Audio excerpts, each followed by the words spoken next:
Accusing the Iran for everything, I think that is not necessary and also it's not beneficial for the both countries. I think that when we say that Al-Qaeda has relation with Iran is completely a joke. We do not forget, and everybody do not forget, that bin Laden is a Saudi citizen and has a strong political and economic relations with inside of the Saudi. I think that everybody does not forget that from the 19 people of the people that committed the 11th of September, 15 people of that 19 was the Saudi citizens. So it seems that, and also now in this room, I think that many people also knows that which country or which countries has supported the Daesh for many years. Just I would like to mention that the things that Minister mentioned here is completely against and opposite to the policy of the European Union leaders and even United States that does have relations with Iran regarding especially the recent cases of the nuclear negotiation. And also there's some kind of the relations that also Iran has with other regional countries shows that Iran also has some kind of the logical policy.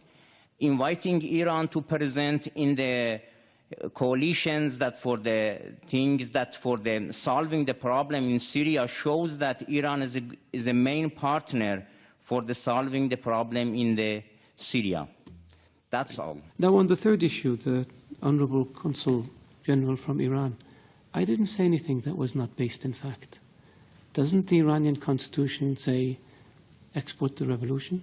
Doesn't the constitution say take care of the Shia, the dispossessed, as you call them? Didn't Iran create Hezbollah?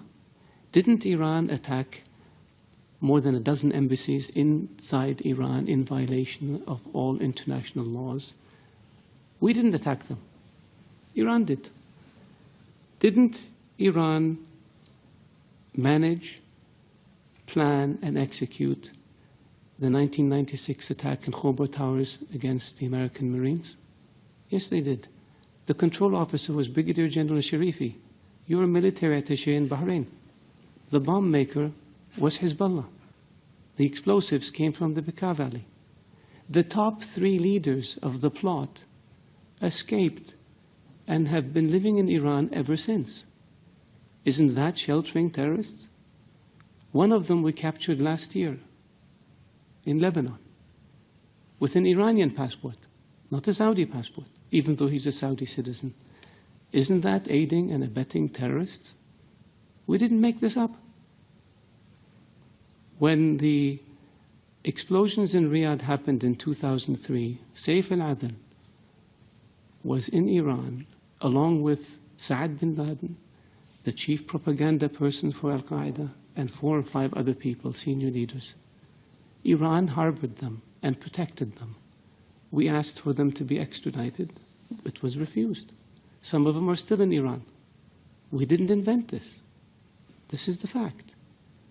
The order to blow up 3 housing compounds in Riyadh in 2003 was made by Saif al-Adl, the chief of Al-Qaeda operations, while he was in Iran. We have the phone conversation on tape. We didn't make this up. Ronald Reagan used to say that facts are stubborn things. They are stubborn because you can't get around the fact. Hezbollah is a terrorist organization. Attacking embassies is very clear. They don't just blow themselves up. Somebody does it. Killing diplomats. Diplomats don't commit suicide by shooting themselves 3 times. Somebody is responsible. Iranian agents have been linked to terrorist attacks in Europe, to terrorist attacks in South America. We didn't make this up. This is the world. This is evidence. And so, yes, we wish and hope that Iran, a great nation, can be a great neighbor to us. But it takes 2 to tango.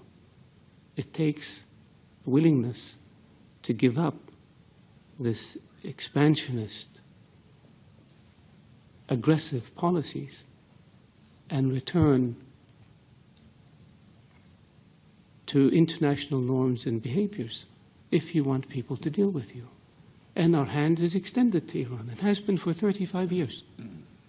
But what we get in return are diplomats killed, embassies blown up, terrorists. We have Iranian agents captured in Saudi Arabia for plotting terrorist attacks. We stopped 4 shipments of weapons that Iran was trying to smuggle to the Houthis in Yemen. We have explosives that Iran tried to smuggle into Saudi Arabia, Bahrain, Kuwait. This is not fiction. And this is not child's play. This is aggressive behavior. This is unacceptable behavior. This is behavior that violates all norms of international behavior and international law. That's why Iran is designated as a state sponsor of terrorism, and that's why Iran is sanctioned for its support of terrorism, not by us, by the international community. So could it be that the whole world is wrong and Iran is right? Could it be that maybe international law that says peaceful relations and non-interference in the affairs of others is wrong, and Iran's approach of aggressively pursuing your objective, irrespective of how you do it, is correct? I don't think so. So if you want a Saudi official to not be critical of Iran, behave in a way that doesn't expose you to criticism. And so far, your history has been one of death and destruction, disregard for international law, and disregard for principles that have existed since the advent of nations, which is good neighborliness and non-interference in the affairs of others.